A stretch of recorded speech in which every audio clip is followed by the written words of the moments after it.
Hello and welcome to season 2 of 4D Dialogues in Diabetes.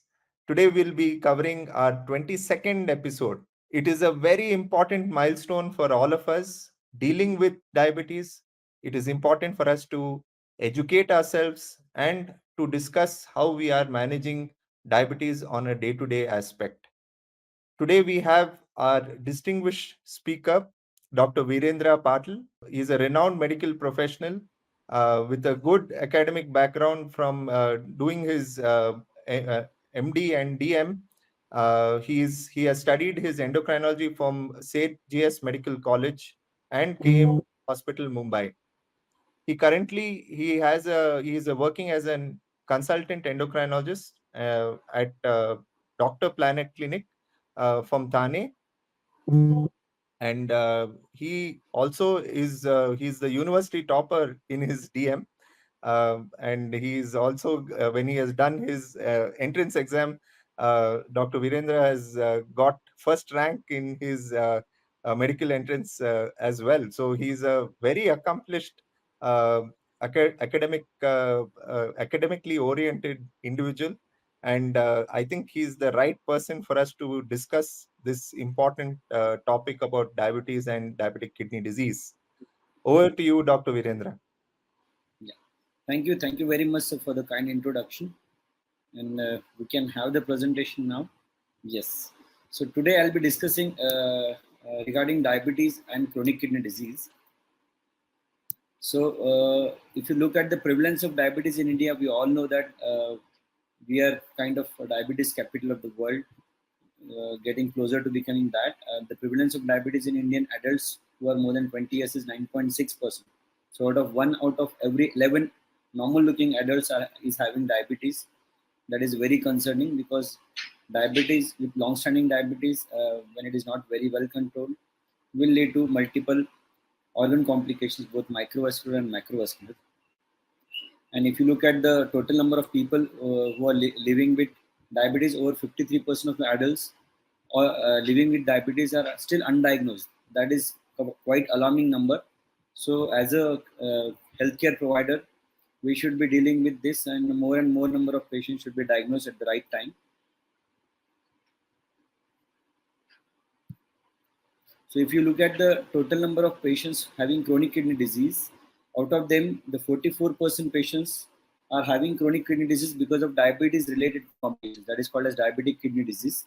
Previously, it used to be called as diabetic nephropathy. And second commonest cause is uncontrolled blood pressure. There is high blood pressure, and you can get other rare causes like polycystic kidney disease and glomerular disease. So how does this diabetes lead to chronic kidney disease? So in this diagram, it is very well explained. The inciting factor is hyperglycemia. This hyperglycemia will act both at the level of glomerulus as well as tubular level. At the level of glomerulus, it increases angiotensinogen ACE levels, which ultimately will lead to increased angiotensin 2, which will constrict the efferent arteriole. And when the efferent arteriole is constricted, the intraglomerular pressure will increase, and ultimately single nephron filtration rate will increase. And this persistently elevated single nephron filtration rate will chronically lead to damage of the nephrons. At the same time, because of this angiotensin 2 level, there is increased tubular sodium absorption, which will lead to increase in extracellular volume as well as blood pressure, leading to some degree of hypertension, which will again cause intraglomerular hypertension and again damage to the glomerulus. At the same time, whenever the patient is uncontrolled in diabetes, there will be glucosuria, and this body will try to capture the glucose which is filtered from the glomerulus through the proximal tubule. So there will be increased SGLT2 receptor expression, and because of this, along with glucose, there is some portion of sodium is also reabsorbed, which will again lead to increased extracellular volume and further complications. So this is a vicious cycle of hyperglycemia, damage, hypertension, which will again lead to progressive kidney disease. So in chronic kidney disease, it involves progressive irreversible loss of kidney function, and it is defined either presence of kidney damage, pathological abnormalities, reduction in glomerular filtration rate, which is defined as GFR of less than 60 ml per minute per 1.73 meter square for at least which is persistent for at least 3 months or more. That is the definition of chronic kidney disease. In diabetic kidney disease, by gold standard, it should be diagnosed with kidney biopsy, but it is not required in most patients because whenever the patient is having uncontrolled diabetes along with proteinuria, it is assumed that the patient is having diabetic kidney disease. So, in the classification of CKD or DKD, that is diabetic kidney disease, you have got two things which needs to be looked after. One is the GFR. You need to calculate the GFR using, there are different formulas. We commonly use CKD EPI formula, which is available online. You can go on the online site and you can put the variables, that is age, gender, serum creatinine. You can get the GFR. And the albuminuria, which is generally calculated, which is when the sample is given as a spot sample, and the albumin to spot albumin to creatinine ratio is measured. So there are three categories in this. One is normal, that is A1, less than 30 milligram per gram of creatinine, or if you calculate 24 hours per albumin, it will be less than 30 milligram per day. In moderately increased, it will be from 30 to 299, and severely increased albuminuria, that is more than 300. Similarly, this GFR classification is as like any other CKD classification GFR. More than 90 is normal, 69, 89 is G2. In stage 3 kidney disease, you will get two categories, that is stage 3A and stage 3B, based on GFR of 45 to 59 and 30 to 44 respectively.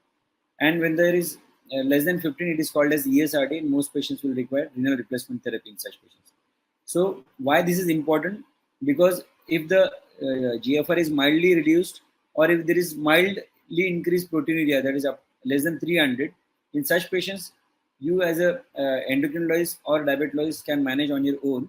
But when the GFR has fallen further down, like less than 30, or GFR is less than 45, but there is moderate or severely increased proteinuria, you need to involve nephrologist. So this becomes important because it is a multidisciplinary management in such patients. You require nephrologists. At the same time, in most patients, you require cardiologists as well, apart from dietitian and endocrinologist at 0 hours. So what are the different therapeutic strategies for diabetes management? So we all know that diabetes should be managed aggressively from the start of initiation of therapy. Most importantly, we always should look after lifestyle management. Whenever the patient is overweight or obese, we should always go for calorie deficit diet or calorie restricted diet, regular exercise, and we should try to achieve the near ideal body weight. Apart from this lifestyle management, we should also look for medication therapy whenever just lifestyle management is not giving us the results. And there are multiple evidences based on multiple RCTs which have proven that combination therapy will always be better, which will have better glycemic control as well as sustained or durable glycemic control. So amongst these, if you look at the drugs which have proven their role in terms of diabetes management, that is DPP4 inhibitor, that is all the gliptins, SGLT2 inhibitors, and GLP-1 receptor agonists. Amongst these, SGLT2 inhibitors and GLP-1 receptor agonists have proven their extra beneficial role in patients with diabetic kidney disease as well. So, to start with, in most patients, after a lifestyle modification and metformin, we should always consider adding DPP4 inhibitor and SGLT2 inhibitors.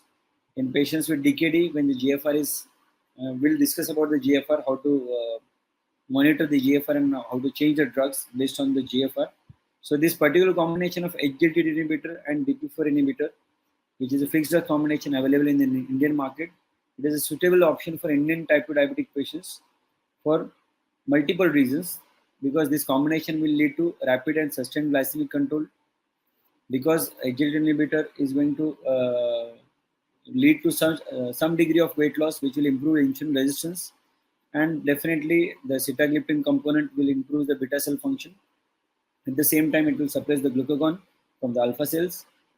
There is some benefit in the body weight as well as blood pressure because of the SGLT2 inhibitor component. And definitely, whenever you are using FDC, you are reducing the pill burden, which will ultimately will improve the compliance and long-term adherence to the therapy. And additionally, it will be a cost effective as well, because it is a FDC, and there will be reduction in the cost compared to when the patient is taking individual drugs. So the dapagliflozin in combination with sitagliptin in Indian patient was well tolerated and led to clinically meaningful reduction in the glycemic parameters as well as body weight that was sustained over 48 weeks of treatment. So we definitely have got this particular evidence.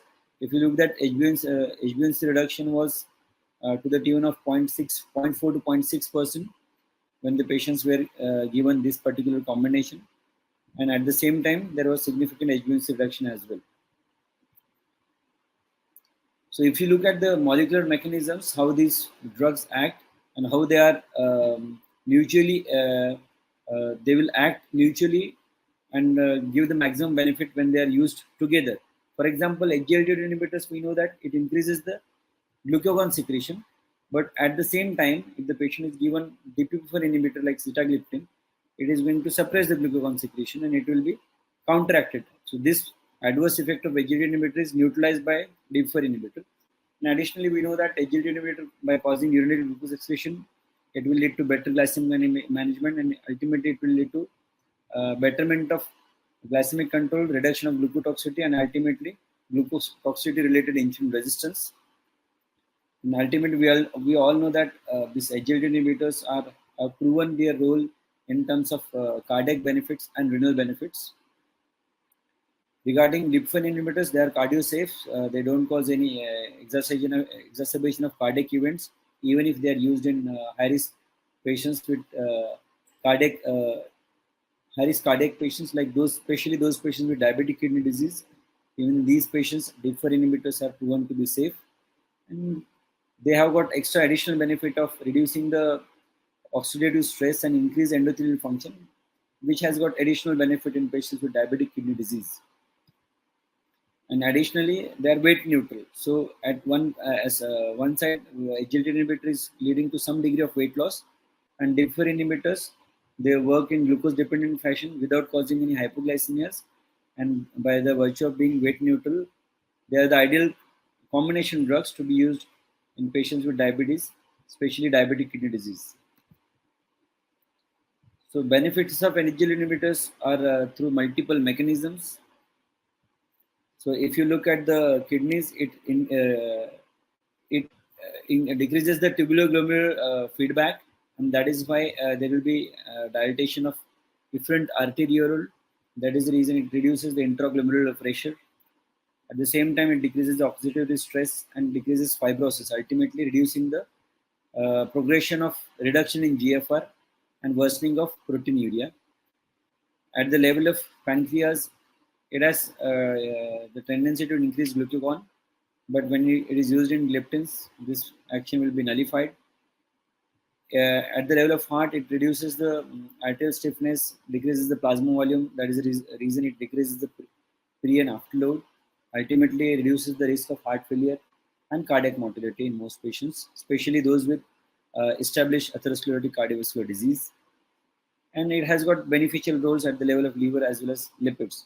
So multiple trials have proven, multiple randomized control trials published in NEJM, which is the highest journal in the medicine, which has proven that dapagliflozin is beneficial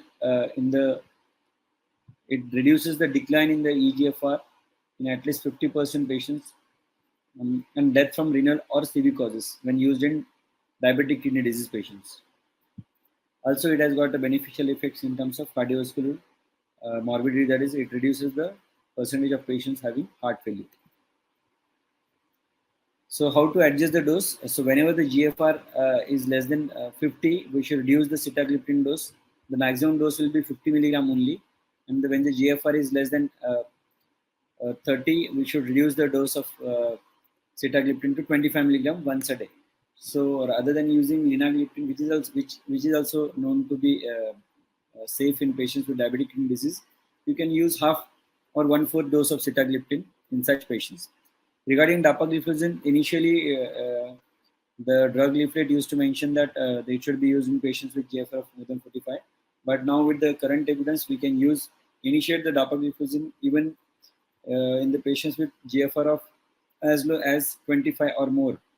And once you start dapagliflozin, you don't, even if the GFR falls further down, you don't need to stop it. You can continue it, because if it is well tolerated, if it is not causing UTI, it should be used, continued to be used. And ultimately, this particular disease, diabetes itself, requires holistic approach for the management. We require endocrinologist, then dietitian, uh, then we require nephrologist when the GFR is falling down, or if there is significant proteinuria, moderately or severely increased proteinuria. We require involvement of cardiologists. On occasions, because of the neuropathy part, nephrologists are required. And rarely patients with because of the long-term disease nature of the disease, rarely we might require the benefit of psychologists and psychiatrists as well. So whenever the GFR is 25 or more, we can 20 or more, we can safely start SGLT2 inhibitor. And if the GFR is more than 30, we can use metformin.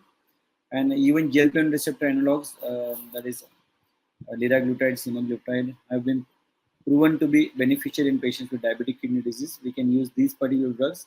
Regarding hypertension, maximally tolerated ACE-ARB should be used if it is not leading to significant fall in GFR or not causing potassium rise in potassium. We can safely use it. Other drugs, that is non-steroidal mineralocortical receptor antagonists, that is phenytoin, can be used in patients with diabetic kidney disease. And regarding dyslipidemia, so this particular aspect should also be taken into care, because diabetic dyslipidemia itself can lead to worsening of atherosclerosis, can increase the cardiac mortality, and cardiac mortality is the most common cause of death in patients with diabetic kidney disease. So it should be carefully treated with statins, and rarely you can use other require other drugs like inclisiran or PCSK9 inhibitors. So that is the end of talk. Amazing, Dr. Virendra. Thank you for such a clear and crisp, taking us through all these aspects about diabetic kidney disease. So now the next part of what we will be discussing, I'll be asking you a few questions, and in the end of this question, I'll ask you one googly question. So Yes, so if you are ready, we'll get into our Q&A, sir. So the yes, first question, see that when it comes to chronic kidney disease, we have seen how it quietly kind of sneaks up on most of our patients. And so it's important that we need to have that mindset to keep screening, for kidney disease in our diabetic population. So what do you want to highlight when it comes to the early signs and symptoms of CKD, and what should we be looking for when it comes to yeah, these symptoms? yeah. So thank you for the question, sir. So the signs and symptoms of signs and symptoms of patients with CKD are will appear only when there is significant decline in GFR. So in my practice, I always tell my patients, don't wait for the signs and symptoms, because if you wait for signs and symptoms, it will be too late. And I'll always give them examples that you might see patients with unilateral kidney agenesis, or patients who donate kidney. So they are not having one kidney. So there is 50% reduction in their kidney function, kind of reduction in the nephron number. Still, they remain asymptomatic. So unless and until 70 to 80% nephrons are compromised, you don't get symptoms. If you look at for the symptoms of proteinuria, so there are certain degree of patients whose GFR will be maintained, but they will have severely increased proteinuria. In those patients, you will get swelling in the lower limbs because of less albumin. They will have periorbital puffiness when they go for washroom and urinate. Periorbital puffiness in the early morning, and when they urinate, they can have foamy urine. So these are delayed symptoms of having diabetic kidney disease. And regarding the signs which doctor can observe, definitely pitting edema, and because of fluid overload, patient can complain of breathlessness. Rarely they can come with fluid overload and heart failure. You can get repetitions in the basal areas of the lungs, but that will be too late. So I will always ask my patients to believe in the numbers and don't wait for the signs and symptoms, and take it very seriously.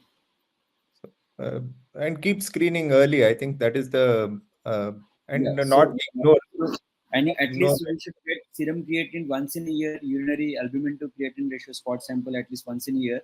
And if the readings are compromised, then we might repeat it 3 or 6 monthly based on the severity of the decline. So the basis of us preventing kidney disease is definitely optimum glycemic control. And what do you think should be the right approach? Now, when you look at most of the guidelines, it is telling us identify what the main problem could be for an individual, whether it is atherosclerotic cardiovascular disease, CKD, albuminuria, obesity. So have you, when it comes to your diabetes management, do you find this practical when we are trying to prevent kidney disease? What is your Ye- kind of approach you have taken in your practice? Yes, so we need to remain updated, and based on the current evidence, we have to follow the standard of care treatment. So those patients who come to us or who are already with some other doctors and have come to us now in the delayed setting after long years of diabetes, having diabetes. So if they have proteinuria which is moderately increased, or if they are having established ASAVD, along with metformin, I always start exit inhibitors because they are known to cause benefit in such patients and delay the progression of DKD. And in addition, if the patient is obese and is if patient is able to uh, sustain the cost of therapy, definitely I'll be very happy to use GLP-1 receptor analogs, which have already proven their effectiveness in terms of weight reduction, which itself will improve diabetes and dyslipidemia and ultimately mortality. But in addition, it will have cardiac as well as renal benefits. So definitely, sir, based on the current evidence, I try to follow the standard of care management in all the patients. SGLT inhibitors, because of their out of patent, they are pocket friendly now. Regarding GLP receptor analogs, still I use them in smaller number of patients. So when we are, talking to the patients, we're asking them, to come back. There's a recommended test. Obviously, we usually follow, and so the question, before I get into the question, I think nowadays we have been overloaded with patient reports. The kind of they're just continuously they'll be doing their testing when as and when they want. So first aspect, how do we, what is the important points of education to the patient, because they'll be doing the test, parameters will be off, but they're not doing taking any action. They just simply every 3 months, 4 months, they'll say some offer has come, they'll be doing the test. So what is your simplified advice you want to tell your patients on, what should they be screening tests, what should be done, and what should be as doctors, what is a practical way in which to tell people to do these tests in order for us to prevent kidney disease? Yeah. So in all the patients who are having diabetes, apart after discussing lifestyle modification, exercise, and diet and everything, I'll try to educate them regarding glycemic targets. So apart from just taking blood sugar reports every 2 monthly or 3 monthly, I encourage them to go for blood glucose monitoring using glucometers as well, so that they get involved in the treatment. And apart from that, if they're absolutely fine, I ask them to get serum creatine every yearly. If the lipids are bad, I will repeat it every 2 to 3 monthly. But if lipids are fine, even lipids are repeated once in a year. Urinary albumin to creatinine ratio spot sample is done at the 0 hours, and if it is normal, yearly. If it is abnormal, after 3 months, and if it remains abnormal, then 3 to 6 monthly I have to repeat it. Regarding serum creatine, I have already told it will be yearly. If it is abnormal, it will be 3 to 6 months. So I will try to educate them regarding the glycemic targets, HbA1c targets, targets, blood pressure targets, and bare minimum requirements. If they overdo, that is okay. Sometimes without spending much, they are getting these reports. Rarely we can get worsening in. Rarely in atypical cases there can be worsening earlier as well. But bare minimum will be this, and I'll try to paste a simple page where I'll know that patient has done last creatine is done at this date, or so that will be a chart of serum creatine, HbA1c, urinary ACR, fundus examination. So at a glance, I will come to know what all organs have been screened and what is the issue with the patient. Yeah, even tracking body weight also in people who are already Yes, having established kidney disease. Simple advice right. goes a long way, and they now people are checking their blood pressures also, at Absolutely. home itself. So ambulatory monitoring of blood pressure, checking their body weight, these regular tests, and letting them know if the parameter goes beyond this. then you need to seek some kind of Obvious. action. So some basic education we need to be doing as doctors to help. Now let's move little bit more into can you explain what the renal hyperfiltration is basically?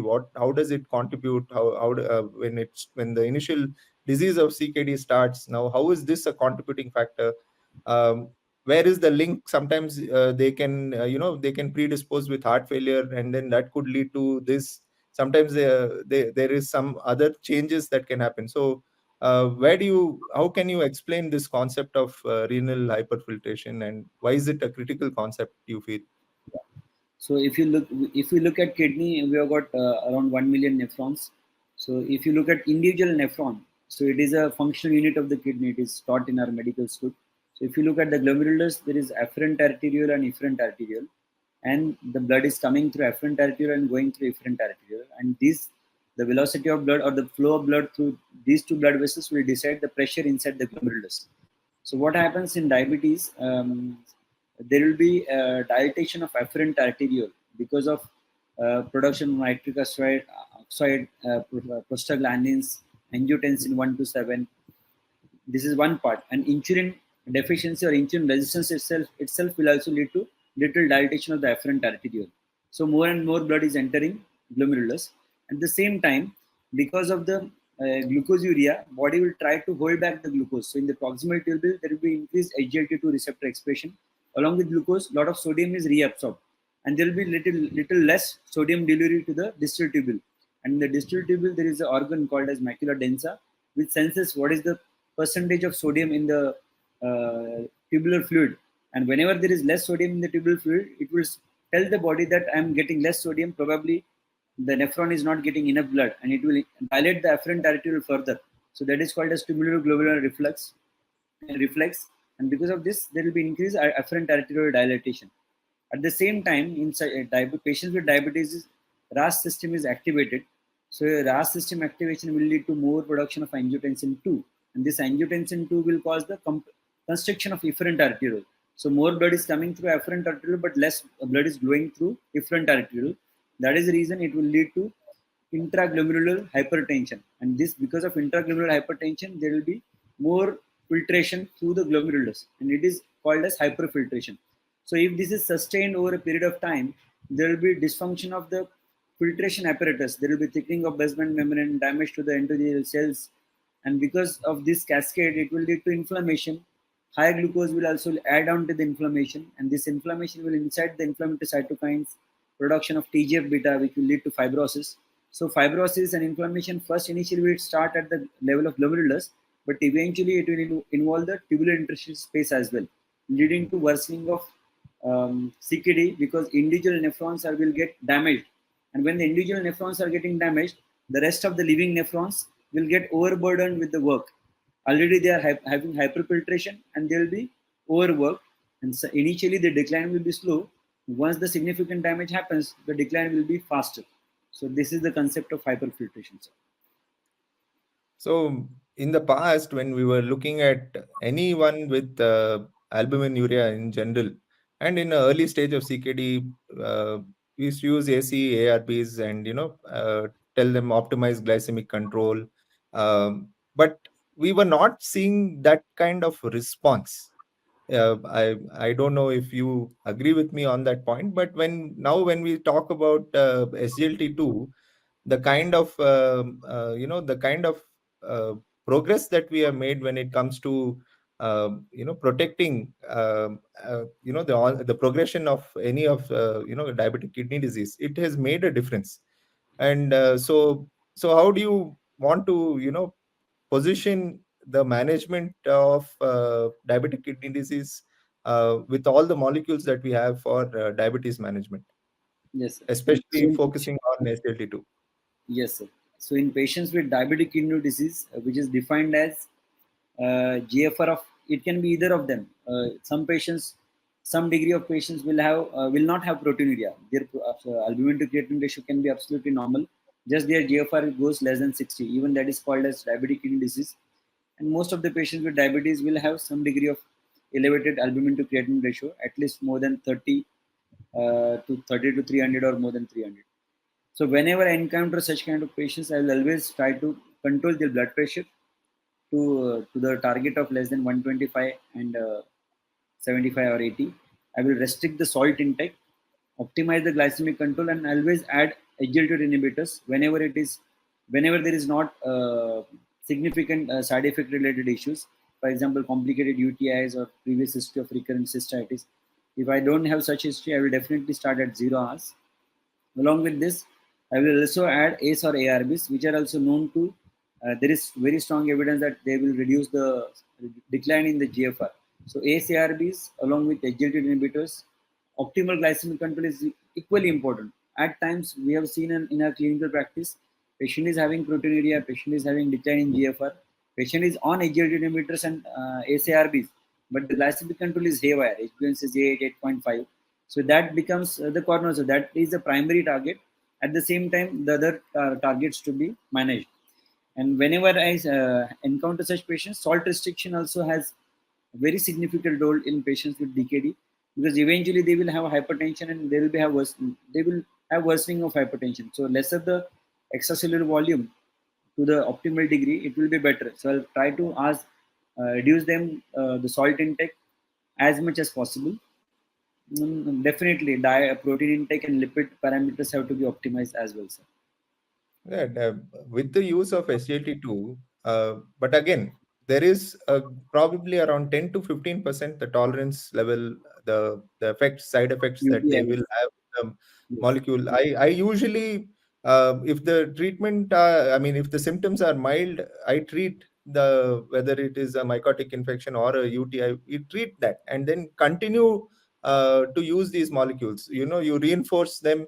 The genital hygiene is something that is extremely important. Hydration is something that is extremely important. I think with that you can overcome in a good group of them. So probably a small percent of them, they'll not tolerate it to that extent that we can't use an SGLT2. So I yes, think yes, it has made a big difference. So now yes, let's move on to a more specific population. Again, there are so many drugs that are there. Combination therapies, I think is has made a big difference, because again we're targeting multiple pathophysiological pathways, and diabetes is just not moving in one direction. It is multiple directions hitting, and to cause hyperglycemia. So when we use combination therapies, how has it made a difference, and where do you see the main benefits of combination therapies, like especially SGLT2, DPP4, in treating diabetic kidney disease? yes. So definitely, so as you already told that they act on multiple pathophysiological targets, and there are multiple axes which are involved, and they're taken care by these combination drugs. So apart from good glycemic control and durable glycemic control, we are getting additional benefits of reduction in decline in GFR, reduction in the oxidative stress, endothelial dysfunction at the level of kidney. And when we are using SGLT inhibitor, we are getting additional benefit of improvement in diastolic function. Or in those patients with established IHD, we are getting additional benefit of reduction of heart failure and mortality. So the combination drug definitely will lead to sustained glycemic response, durable response, reduction in the cost because of the FDC combination, and compliance will definitely be better because patient has to pop up only one pill, and just not Sita and DAPA. I would also like to have metformin on board in most of the our patients when the GFR is more than 30. So such triple drug will be definitely a wonder pill kind of drug, which will continue to work in most patients for a good number of years. So extremely important, and it is also something easy for them also. Now you have so many calculators. If somebody is in the borderline, EGFR of 45, we can educate the patients also to calculate the EGFR, and not just us doing it all the time. We have to put that effectiveness into their own hands. Yes, um, and when we have, obviously, to track the patient, okay, so there's so many parameters that we need to be looking at.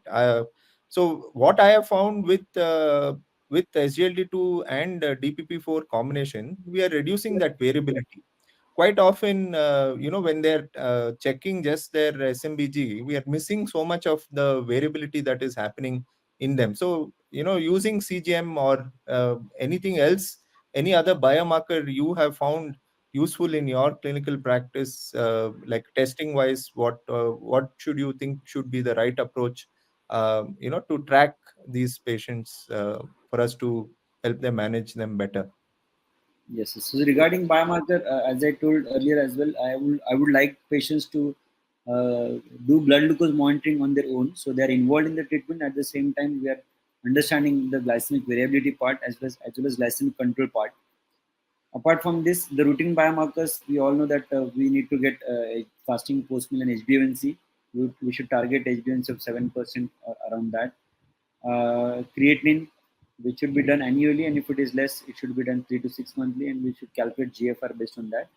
And urinary albumin to creatinine ratio spot sample. Whenever, especially if the patient is on AGLT inhibitor, by first we should take urine routine analysis. We should rule out the infection part, and then only we should check the albumin to creatinine ratio part. Because if the patient is having gross pyuria, then that urinary ACR report can be erroneous. So urinary albumin to creatinine ratio, I take at least yearly, and when it is abnormal, based on the degree of severity, 3 to 6 months. So these are the common biomarkers which are used in clinical practice by me. Sir. So, lifestyle tracking. Okay. So for me, it's become like an obsession because, how do I track what the patient is doing between the visit? Just a consultation, maybe around 8 to 10 minutes. Usual diabetes consultation lasts that long. And for us to reinforce all the aspects of what they need to be doing for their lifestyle, especially the eating pattern, diet, and things like that. I think it is a important that we spend time. So yes, we take help with our dietitians who are there in our center. I also use the help of technology by looking at food photographs. So before the patient comes in, their food photographs are analyzed. I get a chart where this we see the eating patterns, and I give them very strict instructions. If you're eating, whenever you're taking your food photographs, always check your blood sugar levels also, so we have a correlation between Understand? these points. So we know that their carb load is correct, they're eating well. So how do you now, specifically in CKD, and how do you handle this challenge of managing lifestyle of your patients, and what do you think is a good practical approach that you have seen, that is you have found success to help your patients? Yes. So in CKD, the you will need to take the help of dietitian for especially if the GFR is very less, the CKD diet will be given. Where a lot of times the people are told that you cannot have any kind of protein, but we have to maintain some degree of protein intake, at least zero point 0.6, zero point 0.8 gram per kg or around that. Most importantly, salt restriction. I would always reinforce them to reduce salt. Click monitoring the blood glucose levels. At the same time, hypertension monitoring is equally important. So whenever the patient of diabetes CKD comes, I tell them henceforth the diabetes management, definitely it was always important, but now the blood pressure management is more so important, because if you don't keep your blood pressure in target, this worsening of diabetic kidney disease can be a little faster. So salt restriction, sugar management, monitoring, blood pressure monitoring. And regarding diet, as usual, low or moderate glycemic index, carbs, reduction in trans fat, oil things, or buffalo milk, which is again saturated fat kind of thing. And I would ask them to have optimal or suboptimal level of protein intake, at least zero point 0.6 gram per kg. Some egg whites. I'll not advise them to go for protein shakes, because they will have preservatives and other things which we don't know what they are going to do in such DKD patients in the long term. I would advise them to take natural proteins like soya products or egg whites, or lean meat like chicken and fish, rather than going for red meat or mutton, which will again have more fat content. And definitely, I'll reinforce this every single time. And take dietitian helps as well at some times, not every single time. So, and apart from this, a little bit of walking. And with blood glucose monitoring, they also understand that rice is causing larger spike, bajra rice roti is causing lesser spike. So I tell them If something is causing spike, we need to avoid that particular foodstuff. And even if the rice is not causing spike, you might have rice at times. So you need to analyze what is working for you and what is not working for So now for your googly question, sir. you. Yes, sir. So if I now look at Indian politics, okay, if you look at all the phases of polling that has happened so far, almost 2 to 3% less the patients, the population has not gone for vote. It was less than the previous years. So when just to look at the attitude of the Indian population. So obviously, this person who voted previously has not come back to vote. So they're given up. Okay. So the googly question is, as doctors and as dealing with CKD, uh, seeing this kind of attitude, people will give up at that stage. So now, how does the doctors come together? Uh, how do we motivating the patient is something important. And when you look at the mindset, once they give up, they feel that there's nothing is going to make a difference. They're dealing with a disease which they know that yes, something bad is going to happen at in the near future. So using that kind of correlation of how the Indian people think when they give up, then so how do we improve the overall vote percentage? In your opinion, as doctors, what can we do? So I always tell my patients that if you're waiting for things to happen, it will be very late, because God has given such a significant functional reserve in all the organs. Unless 70-80% organ is compromised, you are not going to feel anything. Secondly, patients are little serious about their finances. A lot of patients have got 10, 15, 20 lakhs ka, insurance. So they feel that if I'm having this degree of insurance, something happens, it will be taken care. So I'll try to tell them, if you go into any kind of organ dysfunction, these kind of small insurances will get finished over 5-6 days only. It is not going to last even for 15 days in a corporate hospital. So I try to make them understand through economic angle as well. If you go into organ dysfunction, the cost of treatment as well as handling of complication will be humongous, and it will take the toll of your pocket as well as family. So it is better to control diabetes to a certain degree. Uh, Better to have it controlled and avoid the complications, which are quite difficult to manage afterwards. And I try to them give them some examples as well.